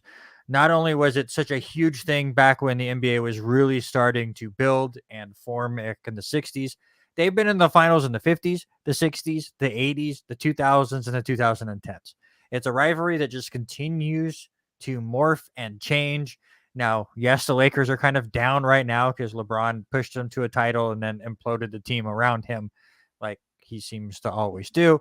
The Celtics continue to be a dominant team from time to time. They've had their down years as well, but I can't think, coming from a Yankee fan, I can't think of another sports rivalry that has lasted this long and been this prevalent as often as the Celtics and Lakers. So to me, it's the easy number one. Robert, what's yours first? Yeah, that 100% number one. I knew I was giving you that, but I'm giving you because of Magic Johnson, Kareem against Bird, Johnson, Parrish. I mean, those are the memories that have stuck in my mind, and hands down there. But I'm gonna go a little bit late 80s for mine, and it was all about the Bulls, and it was all about John Daly and what he was doing with the Detroit Pistons. So give me the Pistons and the Bulls, where you had Dennis Rodman out there swinging, Bill Laimbeer swinging at players, Isaiah Thomas, the chewing, yelling back and forth with Pippen and Michael. So for me, if it's not the Celtics Lakers, it's got to be the Bulls and Pistons. All right, Zach, after round one, what do you think of our picks so far?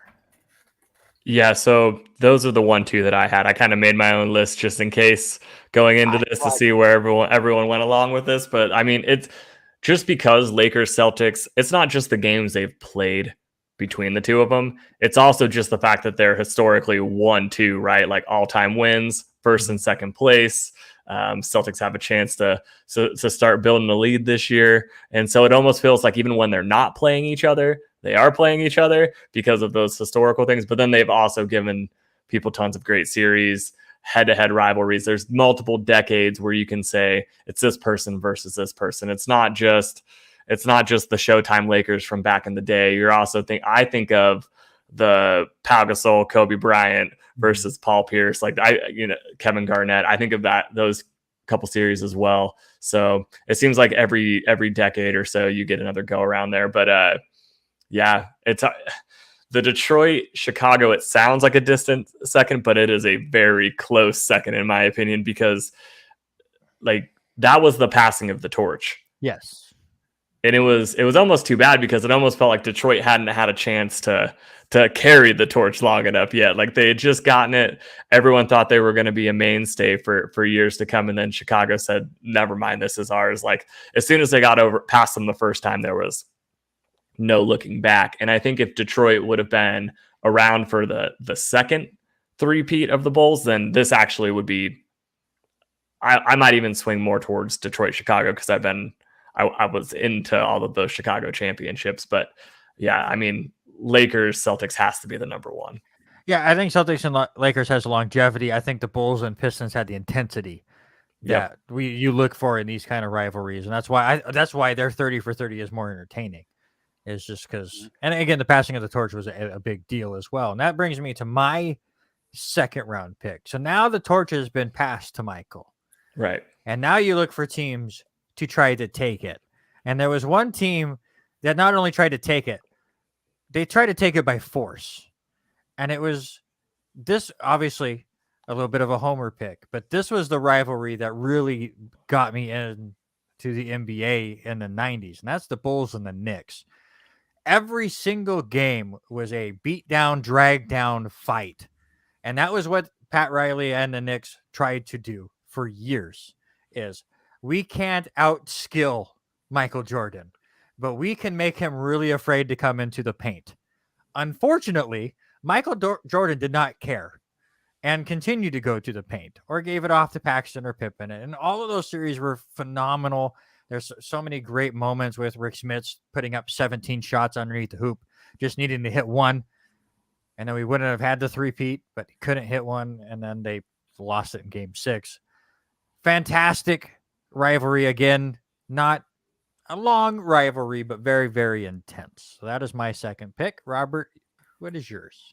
I'm going to, and I hate saying this, I'm going to jump into the just a few years back kind of thing. Because, growing up for me, it was all about Lakers and them, Dominic Wilkins and that. But I'm going to do a newer group and give me Steph and the Golden State with Clay taking on LeBron when LeBron was in Cleveland. I think they had 4 straight or 4 years where they had met in the finals. And so the 15 Warriors have to be one of the greater teams probably in the last decade. But here's LeBron, who everybody was riding on, and Steph Curry, and Steph was trying to get in that role. So I went a little bit newer here. I could have went another Detroit Pistons one, but I figured I had to do a little bit of LeBron James and Steph Curry. So the reason I like Robert's pick more in this particular situation, I know that people don't hate defense. No, go ahead. Go ahead. So here's the deal: Knicks win one of those, right? Then to me, it's not a true rivalry. Like if one side always wins, right? Then we're talking. Then we're talking University of Idaho versus WSU when they used to have to play each other. Then we're talking University of Idaho to Boise State when they have to play each other. Just because one side really hates the other side and tries really hard when they play. I agree. So I think later down the road, when we're further away from Golden State versus Cleveland, I think people are going to talk more highly of what happened, because Cleveland did steal one in the middle, which I think is awesome. Like, they broke up what would have been this long run. Not only that, but it's also that Golden State had to go get recruits. Like, they had to go get more firepower because of that one victory. They're like, oh, we got to go get another guy and when people tell that later, that's going to be a 30 for 30 in its own right. Like, there's the drama, there's the stuff with Draymond Green, and they're going to tell stories on both sides too, because it's going to be, what about the series when Kyrie and Kevin Love were hurt? Like, what more could have happened out of that? So we already got 4 good years out of that. Although, what was it? The final year, it was like, we know who's going to win this. The very last one with Kevin Durant, it was kind of a, let's just get this over with. And we were all done with it. It's like, by the 4th time those teams played with each other, I don't know if I watched one game, and I'm a huge basketball guy. I watched a game, saw how much better Golden State was, moved on with my life, was ready for a fresh team out of it. But I do think it's a better rivalry, because that's 4 straight finals, which is huge. Well, it would have been the same if the Knicks were in the Western Conference. Knicks were the second best team. I mean, that's totally true. The Knicks might be like the classic, always a bridesmaid, never a bride from that time period. Well, and we'll get into it more as we get into this list. The 90s were a heartbreak as a Knicks fan. We'll just get into it. All right, let's get to my third one. And I went back old school. I almost went with another Knicks rivalry, because there's several to choose from. Again, the 90s was a headache as a Knicks fan. But let's go really old school. Let's go back to the Celtics. Let's go in a series. It's not the NBA Finals. It's not the same Celtics-Lakers deal. But how about the two teams that have met in the playoffs more than any other two teams? Let's go Boston Celtics, Philadelphia 76ers. And again, just it spans generations, whether it's Chamberlain and Russell, whether it's Dr. J and Larry Bird and all of those games that they had in the 80s, whether it's these newer teams in the 2000s where every time it looks like the 76ers are going to come back into prominence, the Celtics just slap them back down and say, no, you can't do it. I got to watch Dr. J. The only way you got to watch Dr. J was on VHS. So YouTube. I mean, you going back that far, that's a little. Hey, you got to pick what you got to pick. Yeah, someone converted those VHSs. Yeah. Hey, when we were doing these drafts, I went back and watched Game 6 of the 1992 series between the Bulls and the Knicks and remembered teams playing defense. It was great. All right. So Randy went Celtics, 76ers. I decided I left it there for his picking. I thought you were going that way, so I'm going to do it. I'm going to take your Knicks, sir. Yep. And Reggie Miller's Indiana Pacers. Wrong. So wrong. And not even the second best Knicks rivalry. And Spike Lee. Let's add Spike Lee into that mix there too. I think that's some of the trash talking that was going on between Reggie and the fans. Just was a lot for Madison Square Garden and Spike Lee. I just think this built its way up. Trust me, I have two other ones that I thought of that probably we should have probably talked about. We might mention one I'm shocked you didn't. And so we might talk about that in a few minutes. But the only thing I can ever remember now from that series is watching Reggie Miller, just jawing at Spike and the whole choke artist thing. So for me, I had to add that one. Yeah, I will say one, giving it to Randy. I mean, the 76ers for me they're my Eastern Conference team. So like that rivalry in particular meant championships for both sides, which is ultimately going to be, if I'm ever torn between you two's arguments, which ones led to more championships, and the Celtics tended to have a ton of rivalries where that was the case. But Reggie Miller versus the New York Knicks documentary is my all-time. It's so good. It's so good. So it's, even though like on my list, I had the Pacers Knicks as like a honorable mention. Like it would be more of an honorable mention. But do you have the other Knicks rivalry on your list? The only Knicks one I had was Knicks Bulls, which we already got to. This doesn't count towards our drafted teams, but I'm telling you right now, the second best Knicks rivalry was Knicks Heat. Late 90s. They met in the playoffs 4 straight years, and they went to a deciding game all 4 years. And all the games were nuts. I still remember Jeff Van Gundy hanging off of Alonzo Mourning's leg during that fight. Every single series was absolutely intense. Two division rivals that played each other a lot. The last little bit of Ewing and Alonzo Mourning at his peak, and to me, that was a better rivalry for the Knicks than the Pacers were. The Pacers were better to put on a 30 for 30 because Reggie Miller can talk. Right. And obviously, he's very entertaining. And what he did to the Knicks still makes me cry. Every time. I love that documentary, but I can't. It's like a sad romance movie. It'll make me cry at the end every single time when the Knicks lose. Well, and so the Heat Knicks rivalry is when I started to get into basketball, right? So, I mean, I was too young for the early part of the Jordan era to be like a huge thing for me. So it was like, sure, like he was almost like my favorite player, even though I don't have like great memories of it. But the first like really good player that I have memories of is Alonzo Mourning, and I believe it was the Knicks beating them in the lockout year, right? And then going and playing the Spurs, where the Spurs won their first championship, is when I became a diehard basketball fan. And I picked the Spurs just circumstantially. First full year of basketball I ever watched. Spurs won a championship, and I was like, one of these two teams is going to be my team. It was either going to be the Knicks or the Spurs. And It's sad that I can still, I'm pretty sure, name the starting lineups for both like the 92 Knicks and the 99 Knicks. I can't name two players on the current Knicks roster right now. I just am not into it anymore. You know, the other honorable mention one when we didn't say it, and I think you have to mention them, is Phoenix against San Antonio. Oh yeah, Duncan, that's my number 4.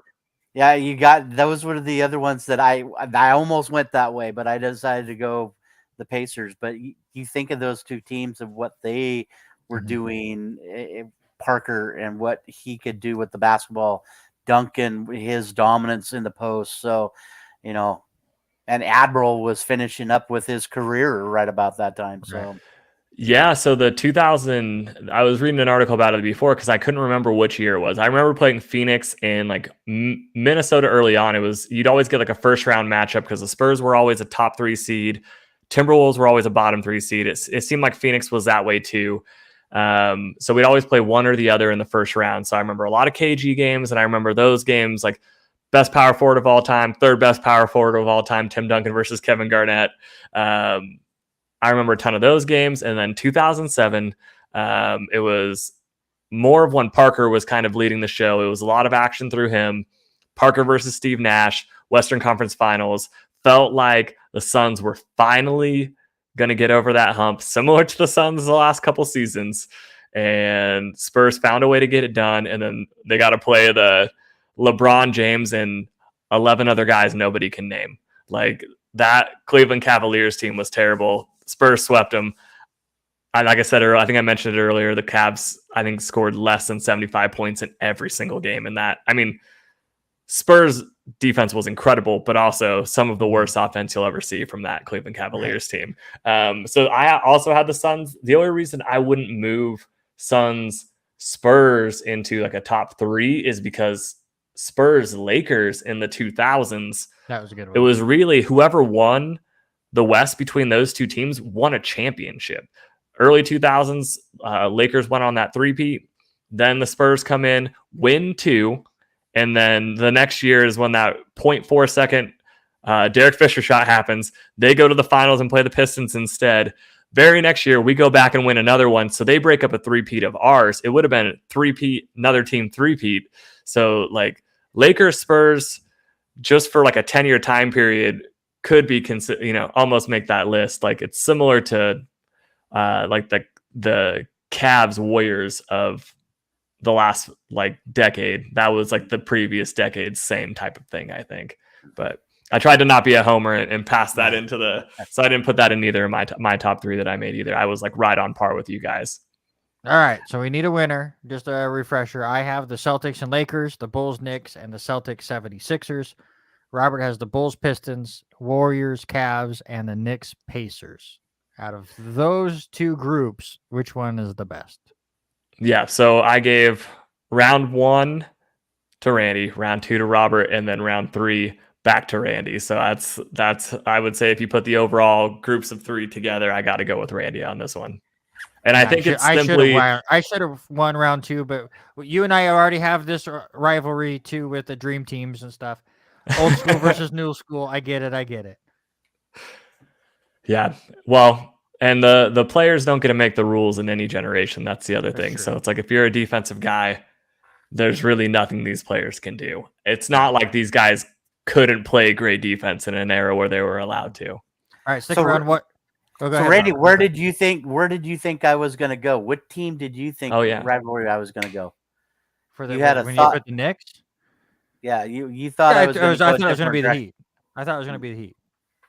I like that rivalry more. Yes, the Pacers is more remembered because Reggie Miller is so entertaining. But I thought, as far as rivalry goes, Heat and Knicks were a better rivalry. Just it's not remembered as much because Reggie Miller is such a great quote. In the early 90s, late 80s, early 90s, I loved watching Spud Webb and Dom. And so I mean, those two guys, and they had no big guy to help them out there. But so all right, I'll let you get another win. Thank you, sir. All right, Zach, stick around real quick. I'm going to need your help for part 3 of this Who Am I, and then we'll let you go. All right, Okay. part 3, we'll go back and review really quick. 1, I was born in Wichita, grew up in Nebraska. I have a brother. I think you guys figured out that he is a football player. So we go from here. Yes. I've never heard of a basketball player that got points for yards. There was. 4-time Pro Bowler. He was a 5-time All-Pro. After his professional football career, he was an assistant athletic director at his alma mater, University of Kansas. And he was also the athletic director at Southern Illinois for 6 years. You thought I was going to get it there? I don't know the list of athletic directors at places. None of that helped me. What was anything? What was the yard amount again? 9,435 total yards. Okay, see, that's the hard part. Is like, if you could figure out if they're rushing or they're passing, it would really. I don't even know what position this dude plays in. Well, by the yardage, you can almost kind of tell. Because at least for me, because I ruled out quarterbacks because I can't think of a single Kansas quarterback. So I'm thinking either running backs or wide receivers, especially at a 9,000 total yards. Right, you gotta think running back, right? Yeah, and I only know one running back, and that's Gale Sayers. And is it Gale Sayers? Is that right? But I don't know any of the other stuff to be true. That's the problem, is that I have no idea where he's from. I have no idea if he ever went and coached. It's just the yardage and the all pros sound right. That way, Zach. It is Gale Sayers. Coming in clutch. So dude, stop picking people that were playing before I was born. So here was I think where the catcher was going to be. I was inducted into the National Football Hall of Fame in 1977 with Bart Starr, and was also the youngest to ever be inducted. I wasn't born for another 7 years. So the next one you probably would have gotten. I didn't know this. I didn't realize. I thought he had only co-written one. He had co-written 2 autobiographies, and then he had a movie written about him and a close friend. I figured after I went there, you were going to get it. That one's a bit better. Okay, the movie. And then I am known as the Kansas Comet. So that was. I beg of you next week, pick somebody that played in the last 20 years, please. So it was from, like I told you, I told you it was going to be either a birthday or it was going to be a death of an athlete, and that's where I was going to start going. And he would have celebrated his birthday on May 30th. So. Well, very cool. Zach, I'm so glad that you stuck around to save me, because I would have been embarrassed till right at 8 o'clock.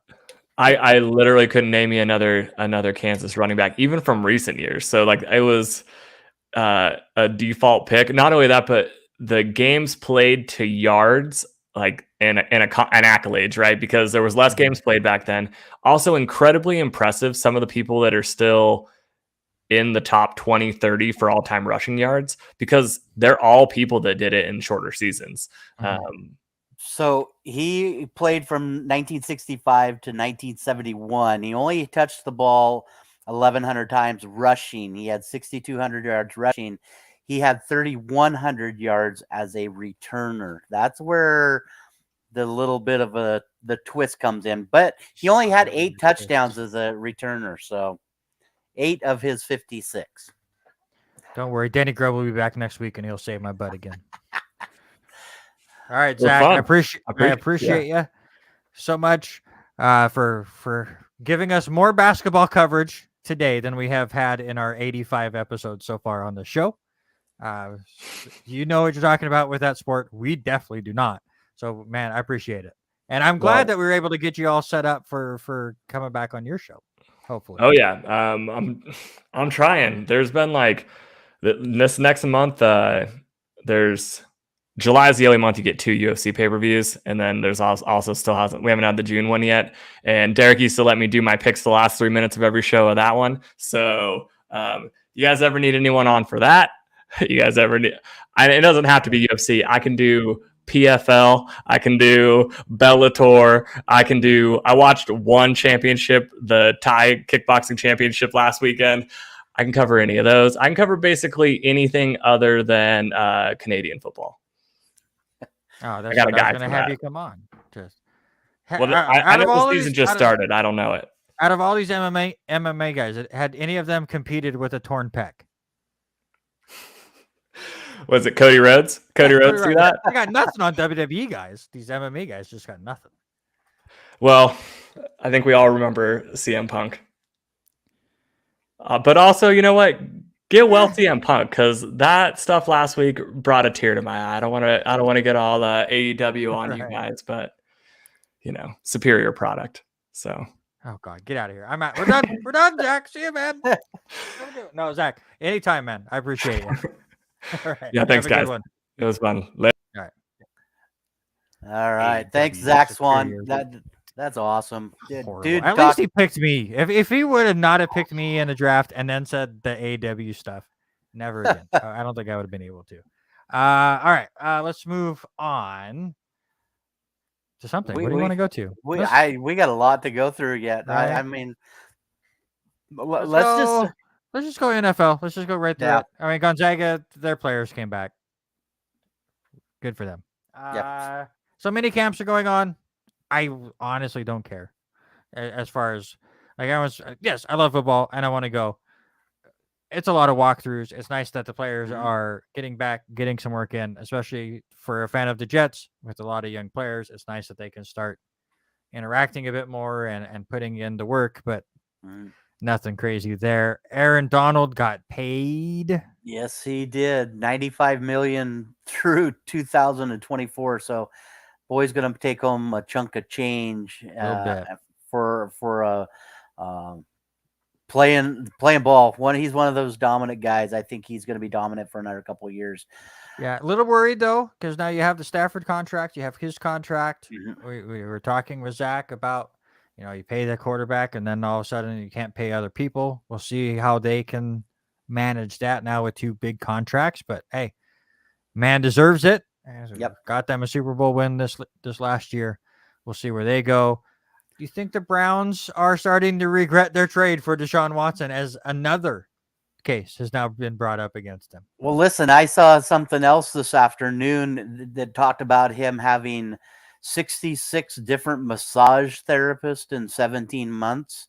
I'm so over this story. It's just to the point of, let's move on from Deshaun Watson and focus on, more important things. How about one of the best coaches I think that has coached, his record doesn't show it, but coached over 50 years. Romeo Crennel calls it quits and finally deciding to retire. 50 years coaching, 39 in the NFL. Can you imagine? Yeah, he coached for all 32 teams, I think. It's just crazy. True. So how about Rob Walton? Rob Walton looking at the Walmart brand, looking at wanting to buy the Walmart Broncos. Let's go.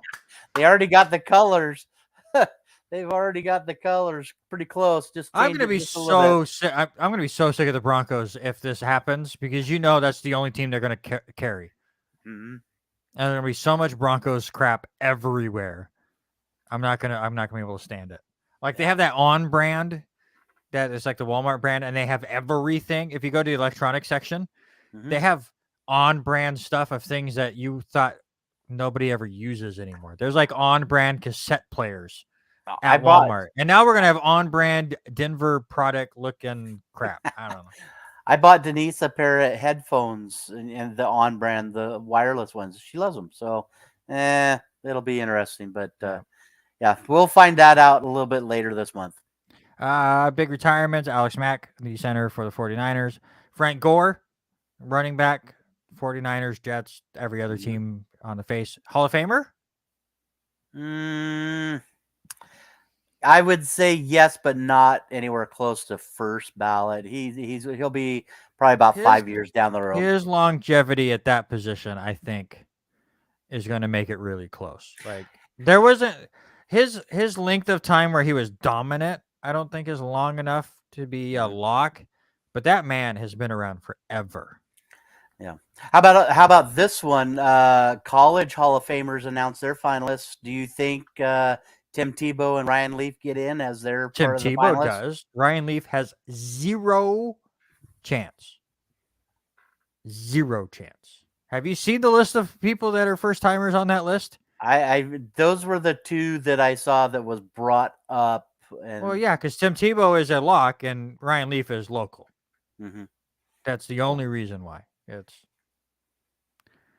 Tim. I forget. We were talking about it at the Tribune last night. There's a great list of names on that list, and Ryan Leaf is not one of those great names.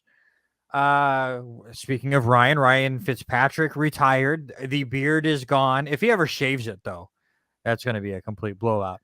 Not a Hall of Famer, but Fitzmagic played for what? 17 Fitzmagic teams? has a piece of my heart for sure. Yeah, what did he play? 17 teams or crazy God, amount? feels like it. 17 He- seasons, he- 9 he- teams, I think it was. He played for more teams than Romeo Cornell coached. I think. Yeah, That I one's gotta would. be close. I think you're right. We had a deep dive into the NBA finals, so we'll go really quickly with the NHL playoffs. Colorado swept Edmonton. They're off to the Stanley Cup finals. They await the Rangers or the Lightning. The Rangers won the first 2 games. The Lightning won game 3, and right now they are winning game 4 3-1 with 3:33 to go in the third period. So very close to tying up that series. Let's go to the AFL where your Geelong Cats. I'm surprised Eric's not around. He liked the video, but I've not heard from him yet today. But your Geelong Cats defeated the Western Bulldogs 83-70. Congratulations. Though I watched the highlights of this game. Your team was blowing them out early, nearly gave it all away, and then held on to win. Yeah, letting them back in again. But, dude, Jeremy Cameron, if he is not in the talks for being the best player right now in AFL, I mean, he needs to be in the top 5. But, yeah, they tried to give it away again. Speaking of giving it away, the Hawthorne Hawks gave it away quickly to Collingwood. They came back, made it close. But Collingwood defeated Hawthorne 72-68. And how about Sydney defeating Melbourne 73-61? Melbourne was undefeated till 3 weeks ago. Mm-hmm. They've now lost 3 in a row. Starting to slip up a little bit. Plenty of time. Still one of, if not the best teams in the league by far. That was one of the games that Fox 2 was covering. I'm about 10 minutes into the first quarter. I watched my game, which was another Fox game. Mm-hmm. But right now, Melbourne and my thing, Melbourne's up like 3 scores, so it'll be interesting.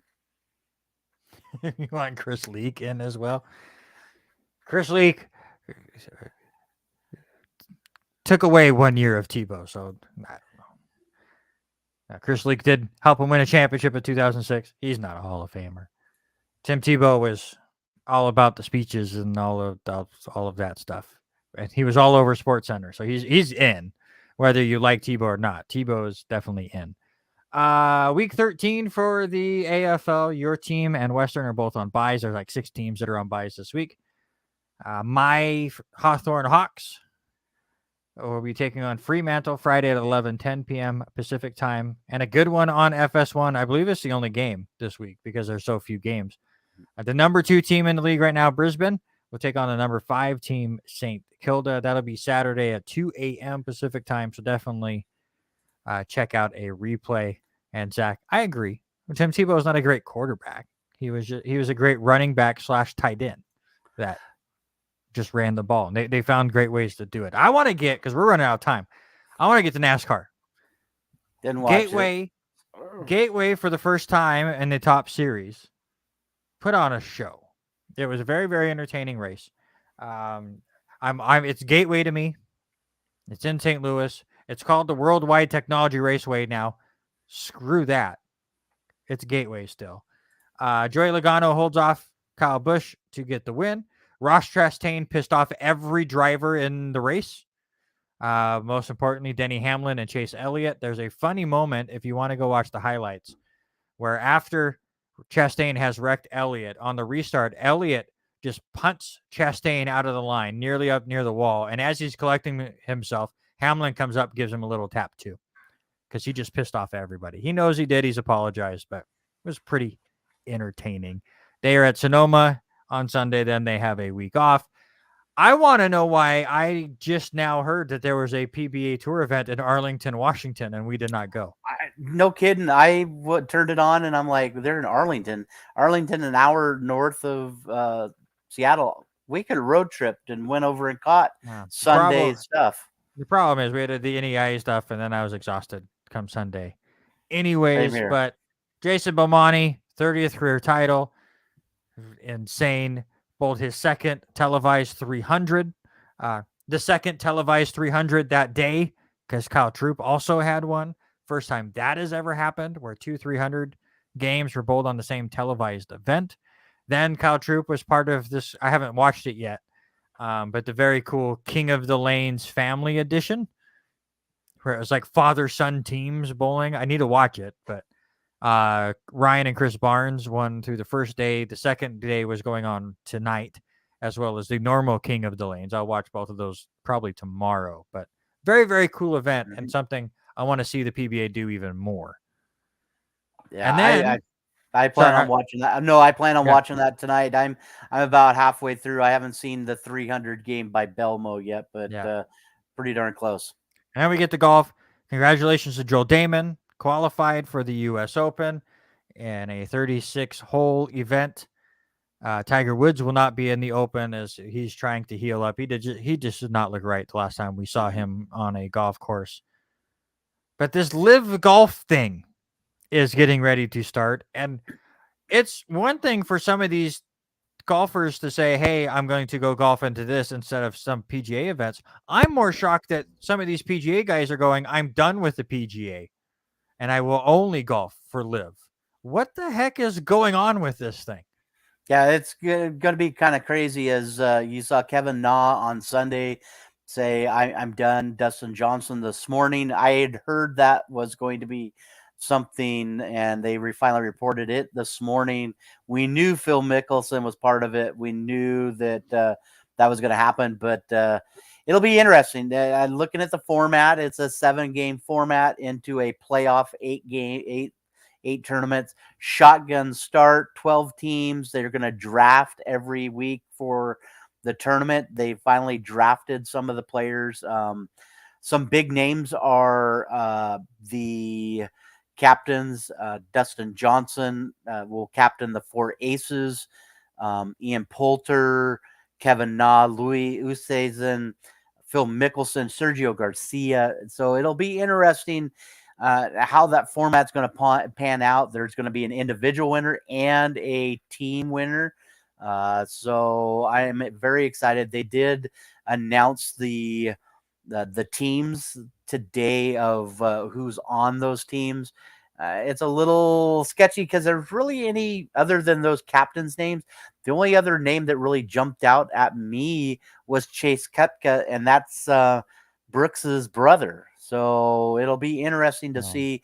But teams will come and go and change, so they will draft each week. So it'll be interesting to see what happens. I might check it out, but the whole Saudi money stuff just feels weird. Mm-hmm. Competition's always great, and maybe this will push the PGA to try new things. We will see. Joel Damon will not be a part of it. Nope. He will be still in the PGA, and we will see where all of that goes. But that's going to do it for us. I got to go write a story and get that sent in. It's been it continues to be a long day, as it has been for the last couple of weeks, but we got through a normal week. I want to thank Danny Grubb for popping in and saying hello from Michigan. Thank Zach Swan once again for hopping in, even though stop it with the AEW crap. It's okay. It's not great. And he didn't pick that's a me. whole nother show. Well, but he did pick me, which is he did pick the superior product on this show. So I will give him credit there. But he did save your backside by helping you out with the Who Am I this week. That is true. He also helped me with Gale Sayers, which even the movie thing would have got me there, but my brain, it might have taken a minute, and we will see where it goes. But we will be back next week. Another sports related draft, another Who Am I, all the other sports stuff, a lot of baseball, I'm sure. But until then, that's Robert. I'm Randy, and we